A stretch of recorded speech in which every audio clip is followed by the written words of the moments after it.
While you guys are enjoying lunch, we do have a lunch keynote speech delivered by Dr. Tony Busalacchi, and he's currently the president of UCA, University Corporation of Atmospheric Research. And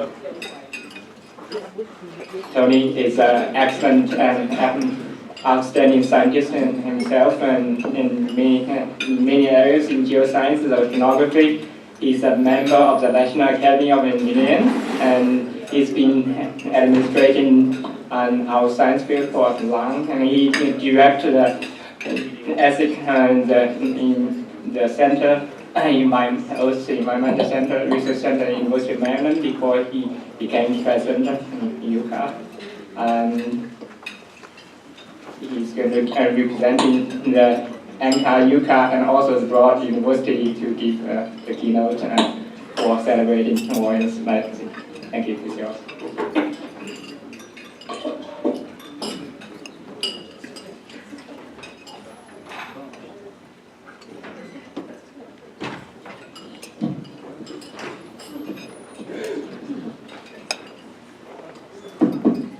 All right, thank you, Puching. First of all, I'm certainly honored, but mainly humbled to be giving this talk, and it really is a distinct honor. So my thanks to the organizers for this invitation. You've noticed I've gotten into the mood to give this talk, so I had to go into a stall to get to come out. And first of all, it's not easy to give a lunchtime talk, with glasses clinking and things like that, so I do appreciate your attention. As you've seen, and one of the challenges of a lunchtime talk is trying to make it a little bit different, so I've tried to mix things up in this talk, and draw on things or put things in that haven't been in, people haven't touched upon to date throughout the day. But you can clearly see that a theme of the whole day is mentoring, and that's really what I wanted to focus on. And I'm not going to be here as a talking head for the full 30 minutes. I'm going to rely on the voices of some others. But just like Puching, let me start with Warren's book, and to be very clear, it was edited by Mary, so give Mary credit as well. It was a partnership between the two of them. But if you have not read this book, I would highly recommend it for a number of reasons. Now, I'm going to, just through the beginning part of this talk, draw on some of the aspects that influenced Warren in terms of mentorship and how he has drawn on that, and then I'll go in a couple of different directions. Now, I don't expect a commission from Warren, but it is available on Amazon, okay? So 22 something. So if those that are interested, I would highly recommend it. So in terms of the formative years for Warren Washington, by reading the book, it's very clear to see the importance of role models on how Warren developed into the stature, the individual that he is today. He came from a family that had a strong and deep background in education, and they instilled that and passed that on to him. He had a life like a number of us. He was a Cub Scout, a Boy Scout, had his newspaper route, earning $27 a month, and odd jobs, sweeping floors and things like that, and I can clearly resonate with a lot of that. As was mentioned, he purchased his first car. It was a used 36 Ford when he was 15 years old. But then he was kind of trapped. He had broken his leg. He was in a cast for a year. So here was this shiny object, and he didn't have the chance to utilize it for a year. Early on, you could see the leadership traits coming out. When in high school, Warren was the vice president of the local chapter of the junior NAACP. And the local leaders of the NAACP had a profound influence on Warren during his teenage years back in Oregon. Now, thankfully, he ignored the advice of, quote, his guidance counselor, who advised that he not go into college, but rather go into business school. So already, you can see what someone of such talent and yet growing up as an African American, not given basically a fair deal. And I think Deanna pointed quite nicely to some of these challenges. I had undergraduate in physics, and as Marshall mentioned, another peer group, role models, was this fraternity, the Alpha Phi Alpha Black fraternity, that throughout the rest of his career played a major role in Warren's life, and Warren giving back to the fraternity. In the early chapters of the book, Warren writes about the growth of the black middle class and the importance of education, and some very poignant discussions about race relations and civil rights issues in Oregon in the 1930s and 1940s, and yet when you read them, sadly, the same issues exist today, some 80 years later. And so that's, again, I highly do recommend reading the book because it gives you a real perspective about Warren, the man, and his roots. And I'm going to be drawing on some words of wisdom from the book in the first part here. But as one of the quotes is right here. As influenced by one of Warren's high school teachers, Warren has this statement in the book. It's a sentence in passing. But Warren states, democratic values do not flourish in individuals without a reasonable state of well-being, which contributes to a reasonably stable and orderly society. Warren wrote that in 2006. And look at today, how apt this quote is to where we are as a nation today. So thank you, Warren, for that. Now, it was already mentioned by Bill Easterling that amongst Warren's accomplishments is he was a repo man. And so his brother, I guess, was in the car business. And so early days of college, can you imagine this man, this young African-American individual in Oregon in the 1950s, going into people's backyards at 4 a.m., their driveways at 4 a.m., and driving away with their car. So this is a polite audience, but needless to say, that took a lot of intestinal fortitude for an African-American man to be repossessing cars in the 1950s. As was mentioned, Charles Anderson was the first African-American PhD from MIT in 1960, and Warren was the second here from Penn State in 1964. And Warren was, in 2000, was the first recipient of the Charles E. Anderson Award from the AMS. And when receiving the award, Warren remarked, "It is a great feeling to receive awards from peers in your field. Charlie was a friend and mentor to me. I was proud to follow him as the second African American to receive a doctorate in meteorology." And then 6 years later, Warren received the distinction of being an honorary member of the AMS. And in his acceptance speech, he remarked at that time that for the young people, he advised the young people in the society to take part in broader aspects of their field, which can lead to more personal growth and leadership. And again, you look around the room today and look at the leaders of our field today that have been touched by and influenced by Warren. And it stems right back to this quote that is so apt. Kathy Hill was the daughter of an administrative assistant at NPAR. And as a young student, she came to Warren to ask about a career in meteorology. And years later, Katie sent Warren this email, and I'll read it. "I'm currently working at South Pole Station. I don't know if you remember, but when I was in undergraduate school at Metro, you came and spoke at a conference. I wanted to thank you for your support of all those years ago when I was getting my meteorology degree. I've been doing some pretty fun stuff ever since, especially in Antarctica. I'm now in charge of the meteorology programs at South Pole and Palmer Stations, and there's never a dull moment. And Warren reflected on it in his inimitable way. Quote, "One never knows the influence of a few words of encouragement can provide to an individual. Mentoring should be an ingrained part of every scientist and engineer as a way of giving back to the profession what their predecessors gave to them. I benefited greatly from wonderful mentors, and I've had the privilege of mentoring many students like Kathy Hill."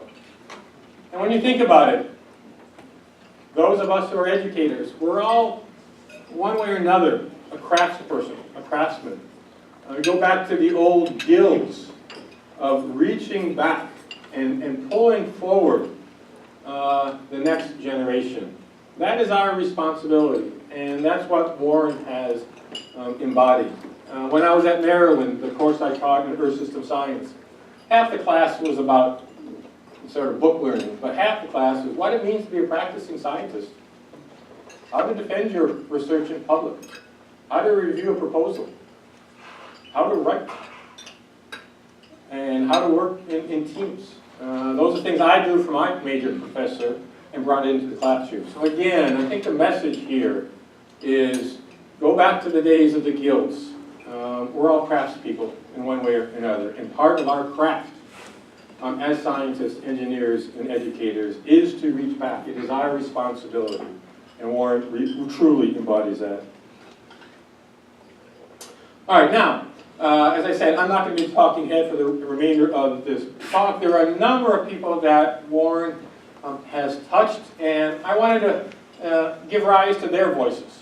And so we put together a film crew and went around the organization and beyond to some people that Warren has interacted with. And so Jerry Neal, already mentioned several times, was hired by Warren as a graduate student in the 1970s, worked with Warren for decades, became a senior scientist in 2001, and Jerry has continued in Warren's footsteps as being a leading role and world leader in climate modeling research. So let's hear from Jerry in terms of Warren as a team builder.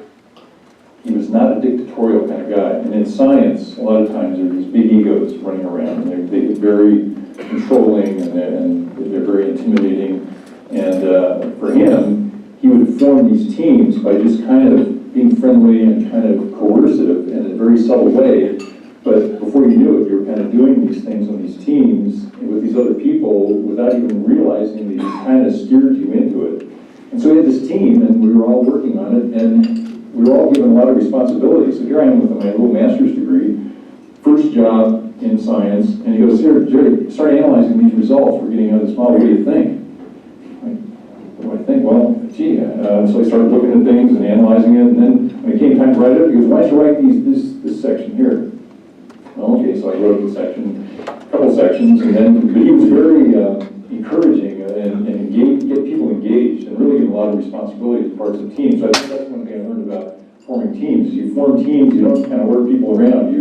You get them kind of working together in a very friendly way, and you kind of steer the process. You don't kind of order people around, you kind of steer it. I think that was a really good lesson learned about how he was able to form teams.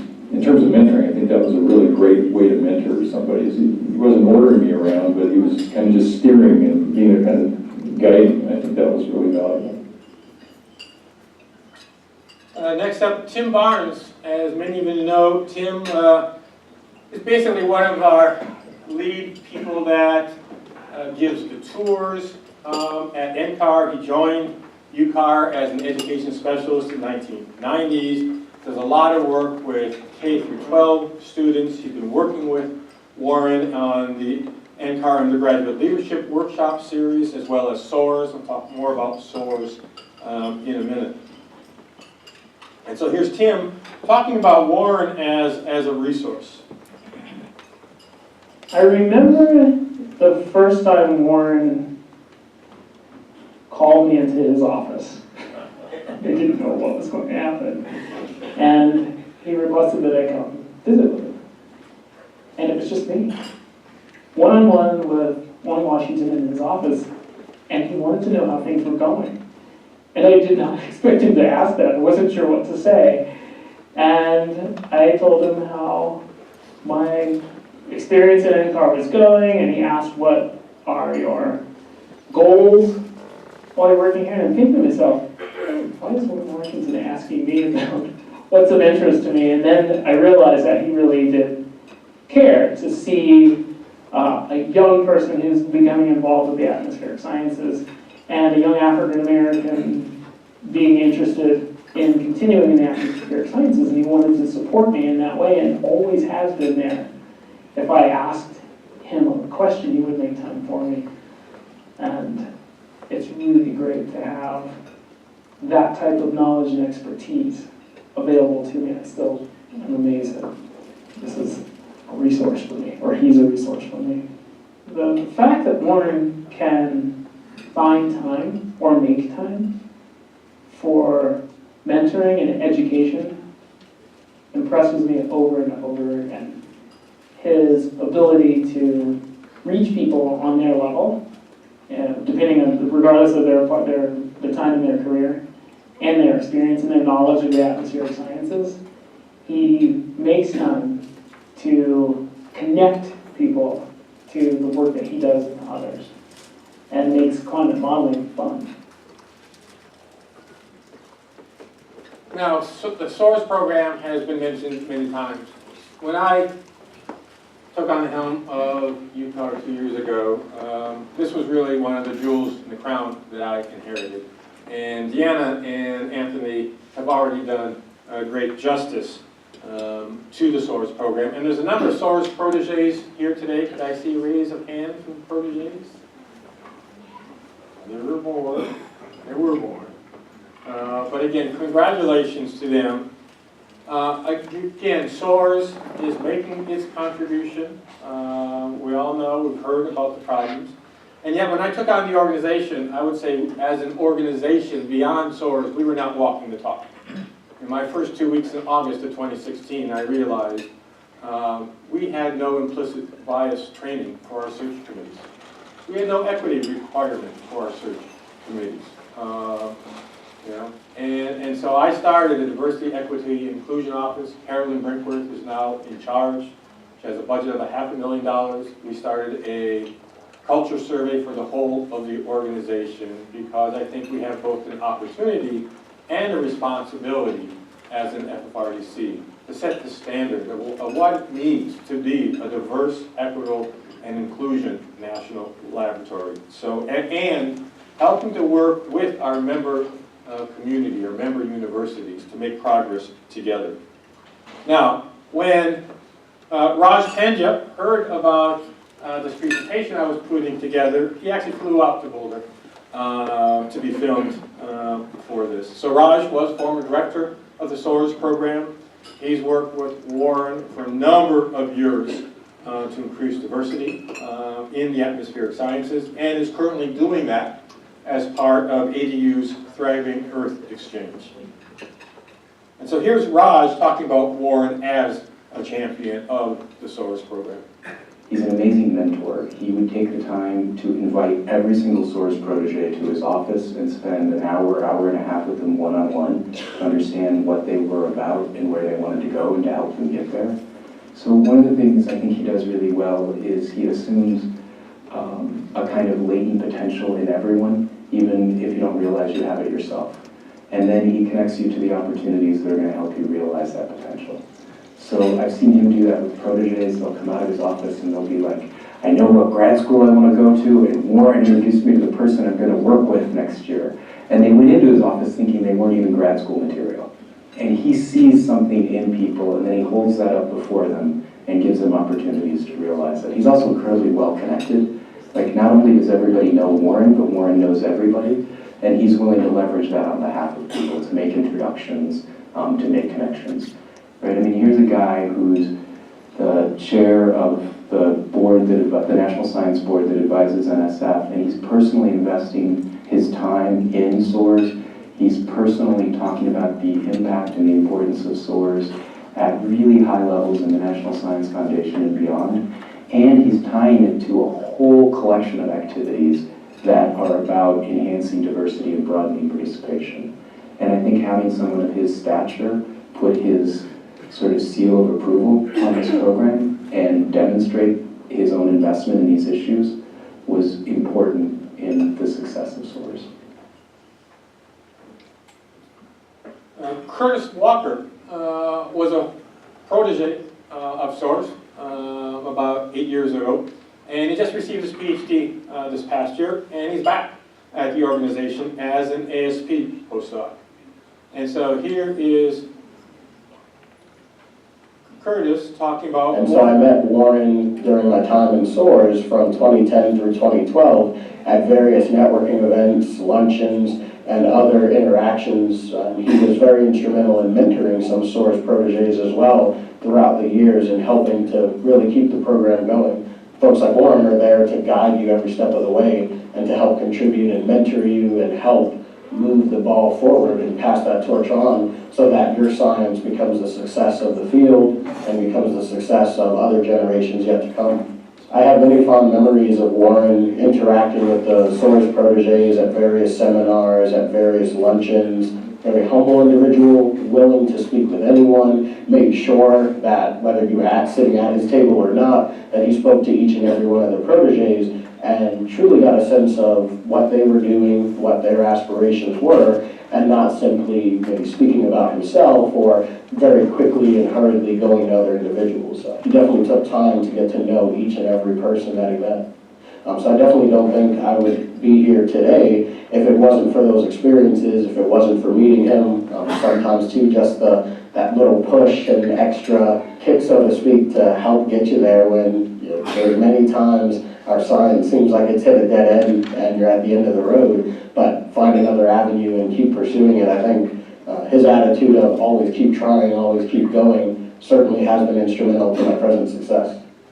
You can see that theme of the kick in the boot emerging again. Chabela Rocket is a program specialist in the UCP Globe program, working on Zika prevention, community engagement, and public policy. And like many, she met with Warren early on her arrival within the organization. I don't think I've ever seen anybody kind of step up in the way that he has over the longevity of his career to really give back to whoever is here at this institution. I think that his willingness to meet with us in that setting and to really meet with anybody at this organization is in alignment with his spirit that this institution and this work should be open doors to anybody. Mentoring doesn't necessarily need to be a one-on-one relationship. I think just being a great role model and just the fact that he has normalized that anybody from any background can work at a research institution and excel. And so that's the type of mentorship that I appreciate. It's just his presence. And again, the groundwork that he laid for people like me to just easily walk into a place like UCAR or NCAR and be very much accepted. Now, several times this morning, Warren's book on climate modeling was mentioned, and the second edition was co-authored by Clare Parkinson. And now I couldn't send a film crew to Greenbelt, but I overlapped with Clare for 18 years at NASA Goddard in the first. In fact, when I arrived at Goddard in '82, Clare and I shared an office for several years, and so I saw firsthand the importance of Warren as a mentor to Clare. Clare is a world-accomplished sea ice specialist, senior Goddard fellow. She became the Aqua Project scientist, member of the Academy's American Philosophical Society, but she started as a research assistant, working with Warren before arrival in Goddard in 1976 to 1978. So I reached out to Clare, and Clare writes, "My whole career path changed the day I met Warren back in 1974, when he gave a talk on atmospheric modeling at Ohio State, and I was enthralled by the possibilities of modeling the climate system. I was an extremely shy and uncertain graduate student at the time, but when I went up to Warren after his talk and asked him about how a person could get involved in computer modeling, he immediately took my question seriously and went about setting up to have me spend the summer at NCAR working on sea ice modeling, as Bert had already alluded to. This led to 2 additional years at NCAR working with Warren and a dissertation that landed me a job at NASA's Goddard Space Flight Center, where I've been for the past 40 years. Warren and I have remained friends and colleagues ever since 1974, together writing a widely used textbook on climate modeling and discussing at length all sorts of issues regarding climate, politics, and social justice.